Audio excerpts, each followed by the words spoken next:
আসসালামু আলাইকুম রহমতুল্লাহি ওয়া বারাকাতুহু।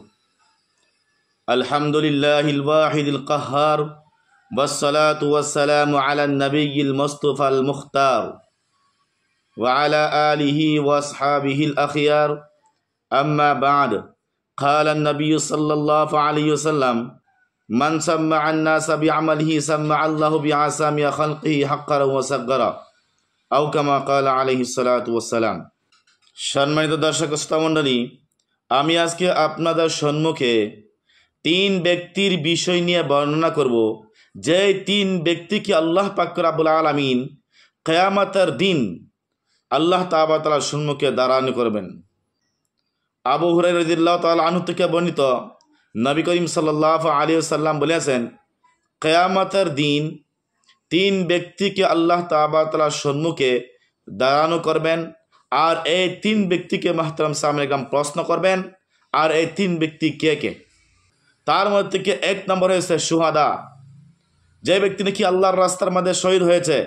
দুই নম্বরে হচ্ছে আলিম, যে ব্যক্তি নাকি 15-16 বছর পড়ার পর আলিম হয়েছে। আলিম হওয়ার পর মুহতারাম সামনে ওই ব্যক্তিকে প্রশ্ন করবেন। তিন নম্বরে হচ্ছে মালদার, বহুত মাল টাকা পয়সা আল্লাহর রাস্তায় খরচ করেছেন, ওই ব্যক্তিকে আল্লাহ তাআলা প্রশ্ন করবেন। আমি বলেছিলাম মুহতারাম সামিন একরাম, এক নম্বর শুহাদা। শুহাদাকে আল্লাহ পাক রব্বুল আলামিন প্রশ্ন করবেন, এই শুহাদা, আমি তোমাকে একটি নিয়ামত দিয়েছিলাম, এই নিয়ামতের উপরে তুমি কি আমল করেছো? তিনি বলবেন, কাতালতু ফিকা হাত্তা ইসতুশহিদতু, আমি তো তোমার রাস্তার মধ্যে জিহাদ করেছি, আমি তোমার রাস্তায় জিহাদ করার পর আমি শহীদ হয়েছি। আল্লাহ তাআলা বলবেন, নয়, তুমি আমার রাস্তার মধ্যে শহীদ হয়েছ তোমাকে মানুষের জিহাদি বলবার জন্য, তোমাকে মানুষের শহীদানা বলবার জন্য। যদি মুহতারাম সামিন একরাম কোনো একজন মানুষ আল্লাহর রাস্তার মধ্যে শহীদ হওয়ার পরও যদি তার অন্তরের মাধ্যমে যদি এরকম থাকে যে আমি শহীদ হয়ে যাই, যে আমাকে মানুষের শহাদানা বলবেন, আমাকে মানুষের জিহাদি বলবেন, এরকম মানুষের অন্তর যদি থাকে, আর ওই ব্যক্তি যদি মুহতারাম সামিন একরাম আল্লাহর রাস্তার মধ্যে বলেছেন জিহাদ করে শহীদ হয়, কিন্তু তার অন্তরের মধ্যে মানুষ তিনাকে শহাদানা, তিনাকে জিহাদি বলবার জন্য তিনার অন্তরের মধ্যে তার ধারণা, এরকম যদি কোনো মানুষের থাকে মুহতারাম সামিন একরাম, এরকম ব্যক্তিকে, এরকম শুহাদাকে, যে ব্যক্তি নাকি আল্লাহর রাস্তায় শহীদ হয়েছে, ওই শুহাদাকেও যদি তুকাব্বরি থাকে, এই তুকাব্বরি থাকার কারণে আল্লাহর রাস্তার মধ্যে শহীদ হয়েছে, আর যদি অন্তর মধ্যে থাকে যে মানুষ আমাকে শুহাদানা বলবেন, আমাকে জিহাদি বলবেন, আল্লাহ তাআলা এরকম শুহাদাকে বলবেন, এরকম জিহাদিকে বলবেন, ফিরিস্তা যাও, এরকম জিহাদি, এরকম শুহাদাকে কি করে উল্টা মুখে জাহান্নামে নিক্ষেপ করো। আজকে দেখেন মুহতারাম সামিন একরাম, এত কষ্ট করার পর, শহীদ হওয়ার পর, আল্লাহর রাস্তার মধ্যে জিহাদ করে শহীদ হওয়ার পর যদি আজকে আমার জাহান্নামে যেতে হবে, তে আমি এরকম শহীদ না হওয়া বেশি ভালো। দুই নম্বর বলেছিল আলিমকে আল্লাহ তাআলা প্রশ্ন করবেন, মুফতি সাহেবকে প্রশ্ন করবেন, আমির সাহেবকে প্রশ্ন করবেন। আল্লাহ পাক রব্বুল আলামিন জিজ্ঞাসা করবেন, ফামা আমিলতা ফিহা, আমি তোমাকে একটি নিয়ামত দিয়েছিলাম, এই নিয়ামতের উপরে তুমি কি কি কাম করেছো? তিনি বলবেন, তাআল্লামতুল ইলমা ওয়া কারাআতু ফিকাল কুরআনা, আমি ইলম শিক্ষা করেছিলাম, মানুষকে শিক্ষা দিয়েছি। আমি কোরআন শিক্ষা করেছিলাম, মানুষকে কোরআন শিক্ষা দিয়েছি।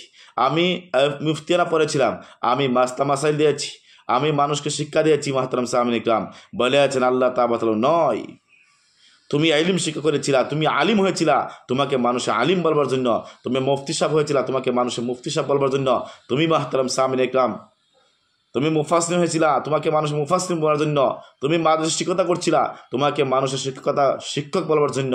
এরকম যদি কোনো মানুষের অন্তরে থাকে যে তিনি আলিম হয়েছে, তিনাকে মানুষের আলিম বলার জন্য, মুহতারাম সামিন একরাম আল্লাহ তাআলা এরকম আলিম কি করবেন, অদ্যম করিয়া জাহান্নামে নিক্ষেপ করবেন। আর ফিরিস্তাকে বলবেন, ফিরিস্তা যাও, এরকম আলিমকেও, এরকম মুফতি সাহেবকেও, এরকম মুফাসসিরকেও, এরকম আমির সাহেবকেও, যে ব্যক্তি নাকি মানুষ নাম যশের কারণে আলিম হয়েছে, মানুষকে যাতে তাকে আলিম বলে, এরকম কারণে, এরকম ধারণা নিয়ে আলিম হয়েছে, এরকম আলিমকেও মুহতারাম সামিন একরাম আল্লাহ তাআলা হুকুম করেন, ফিরিস্তা যাও, যে তুমি গিয়া এই আলিমকে কি করো, উল্টা মুখে জাহান্নামে নিক্ষেপ করো। আজকে দেখেন মুহতারাম সামিন একরাম, 15-16 বছর পরের পর যদি আমার অল্প ভুলের কারণে আজকে আমার অন্তরের মধ্যে যদি অল্প রিয়ার ভাব থাকে, আমি আলিম হয়েছি, মানুষকে আলিম বলার জন্য যদি আমি পড়ে থাকি, আমি হাফিজ হয়েছি, মানুষ যদি আমাকে হাফিজ হওয়ার জন্য, হাফিজ বলার জন্য যদি আমি করে থাকি, পড়ে থাকি, হাফিজানা পড়ে থাকি, তে মাহতারাম সামিনে কাম এরকম হাফিজকেও এরকম আলিমকেও আল্লাহ তাআলা ফিরিস্তাকে হুকুম করবেন, ফিরিস্তা যাও এরকম আলিম এরকম কারি সাহেব এরকম হাফিজ করে উল্টামুখী জাহান্নামে নিক্ষেপ করো।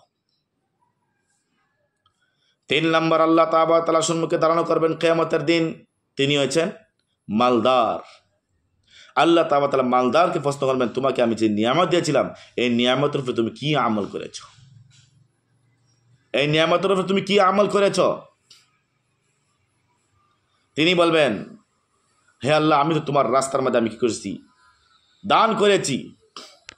তিনি বলবেন, হে আল্লাহ, আমি তোমার রাস্তার মধ্যে দান করেছি, আমি বড় বড় মসজিদ বানিয়ে দিয়েছি, আমি যখন সভা শান্তি হয়েছে তখন সবার মধ্যে কি আমি করেছি, দান করেছি। আল্লাহ তাআলা বলবেন, নয়, তুমি দান করেছিলে তোমাকে মানুষের দানশীলতা বলবার জন্য, তোমাকে সখী বলবার জন্য, তোমাকে দানশীলতা বলবার জন্য এসে তুমি দান করেছিলে। মাহতারাম সামনে কাম কোনো মানুষ যদি আল্লাহর রাস্তার মধ্যে দান করেছে আর তার অন্তরের মধ্যে এরকম থাকে যে আমি দান করেছি, মানুষ আমাকে দানশীলতা বলবেন, এরকম দানশীলতাও কেউ আল্লাহ তাআলা হুকুম করবেন ফিরিস্তাকে, ফিরিস্তা যাও এরকম দানশীলতা কেউ কি করো, উল্টামুখী জাহান্নামে নিক্ষেপ করো। মাহতারাম সামিন ইকরাম, তাহলে আমরা পাইছি যে কাল কিয়ামতের দিন 3 ব্যক্তিকে আল্লাহ তাআলার সম্মুখে ধারণ করবেন। তার মধ্যে থেকে 1 নম্বর বলেছিলাম সুহাদা, 2 নম্বর বলেছিলাম আলিম, 3 নম্বর বলেছিলাম যে ব্যক্তি নাকি দান করে ওই ব্যক্তি, অর্থাৎ দানশীলতা। যদি মাহতারাম সামিন ইকরাম আমি দান করেছি, যাতে আমার অন্তরে সেটা না থাকতো যে আমি দান করেছি, মানুষ আমার দানশীলতা বলুক। আমি সোহাদা হয়েছি, অন্তর সেটা না থাকতো যে আমি শহীদ হয়েছি, মানুষ আমাকে সোহাদা বলো।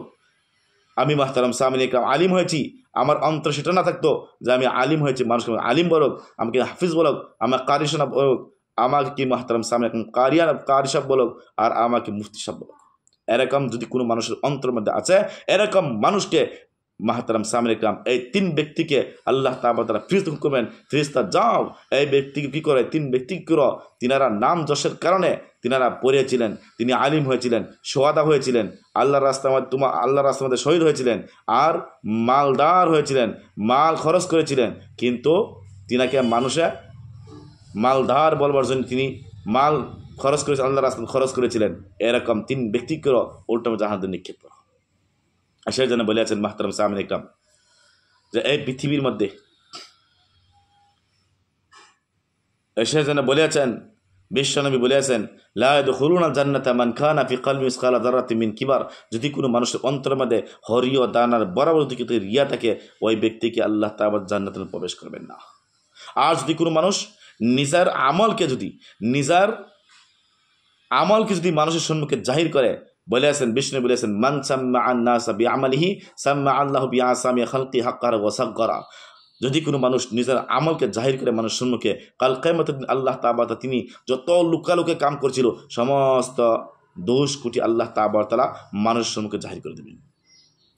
আল্লাহ তাআলা মানুষের চেহারা দেখে না, ইন্নাল্লাহা লা ইয়ানজুরু ইলা সুওয়ারিকুম ওয়া আমওয়ালিকুম ওয়ালাকিন ইয়ানজুরু ইলা কুলুবিকুম ওয়া আমালিকুম, আল্লাহ তাআলা মানুষের চেহারা দেখে না, মানুষের দ্বন্দ্বলত দেখে না, একমাত্র দেখে মাহতারাম সামিন ইকরাম মানুষের একমাত্র দেখে ওয়ালাকিন ইয়ানজুরু ইলা কুলুবিকুম ওয়া আমালিকুম, মানুষের অন্তর দেখে, অন্তরের মধ্যে কি আছে, তিনি যে আমল করেছে কি লোকদেরকে দেখানোর জন্য না আল্লাহকে খুশি করার জন্য, নবীকে খুশি করার জন্য, একমাত্র আল্লাহ তাআলা সেটা দেখে। সেই জন্য মাহতারাম সামিন ইকরাম একজন আলিম হওয়া বহুত বড় কথা, একজন আল্লাহর রাস্তার মধ্যে জিহাদ করে শহীদ হওয়া বহুত বড় কথা, একজন মালদার মানুষ একটি আল্লাহর রাস্তার মধ্যে খরচ করাটা এটা বহুত বড় কথা। কিন্তু অত বড় বড় কাম করার পরে দাও আমাদের অল্প ভুলের কারণে আমাদের জাহান্নামে যেতে হবে। মাহতারাম সামিন ইকরাম এসেজন্য আমাদের বাঁচিয়ে থাকতে হবে। আর যদিও আমাদের ভিতরের মধ্যে অর্থানি যদি আমাদের ভিতরে যদি আসে যে আমি আলিম হয়েছি, মানুষকে আমি আলিম বলক, আর যদি মাহতারাম সামিন ইকরাম যদি কোনো মানুষের ভিতরে আছে যে আমি মালদার হয়েছি, আমি মাল খরচ করেছি আল্লাহর রাস্তায়, মানুষের মাল দানশীলতা বলক, আর যদি এরকম থাকে আমি আল্লাহর রাস্তার মধ্যে শহীদ হয়েছি, মানুষ আমাকে সুহাদানা বলক। মাহতারাম সামিন ইকরাম যারা নাকি আজকে আমরা এই ওয়াজটা শুনেছি, আমরা প্রত্যেকটা মানুষ অন্তর থেকে সেটা আমরা বাদ দিতাম। যদি আমরা বাদ দিই তাহলে নিশ্চয়ই মাহতারাম সামিন ইকরাম আমরা কামিয়াবি হতে পারবো। আমরা তওবা করে যদি আজকে থেকে আমরা বাদ দেই, আর আল্লাহ তাআলা বলেছেন, বিষ্ণু বলেছেন, হে বিষ্ণু তুমি বলে দাও, কুল ইয়া ইবাদিয়াল্লাযিনা আসরাফু লা তাকনাতু মির রাহমাতিল্লাহ ইন্নাল্লাহা ইয়াগফিরুয যুনুবা জামিআ। যদি কোনো মানুষ, বিষ্ণু তুমি বলে দাও যে যদি কোনো মানুষ তিনি পাহাড় বরাবর গুনাহ করেছেন, তিনি জমিন বরাবর গুনাহ করেছেন, সাগরের ফেনা বরাবর গুনাহ করেছেন, কিন্তু যাতে লা তাকনাতু মির রাহমাতিল্লাহ, যাতে আমার রহমত থেকে নিরাশ না হয়, তিনি তো বদ্ধপরিকর ছিলেন, তিনি আল্লাহর রাস্তায় শহীদ হয়েছিলেন। মাহতারাম সামিন ইকরাম, যদি কোনো মানুষ এরকম থাকে যে তিনি আল্লাহর রাস্তার মধ্যে শহীদ হবেন আর তিনাকে মানুষের সোহাদানা বলবেন, তিনি আল্লাহর রাস্তায় খরচ করবেন, তিনাকে মানুষের দানশীল বলবেন, তিনি আলিম হবেন, তিনাকে মানুষের আলিম বলবেন, এরকম যদি কোনো মানুষের ভিতরে থাকে, কমসে কম আজকে এই ওয়াজ শোনার পর আমরা তওবা তিল্লা করিয়া আমরা সেটা অন্তর থেকে বাদ দিতাম। যদি বাদ দেই তাহলে নিশ্চয়ই মাহতারাম সামিন ইকরাম আমরা বাঁচতে পারবো। এই জাহান্নাম থেকে আমাদের বাঁচতে হবে আর আমরা বাঁচতে পারবো। আল্লাহ তাআলা আমাদের সবাইকে বোঝার শুনবার তৌফিক দান করুক। ওয়া আখির দাওয়ানা আলহামদুলিল্লাহি রাব্বিল আলামিন।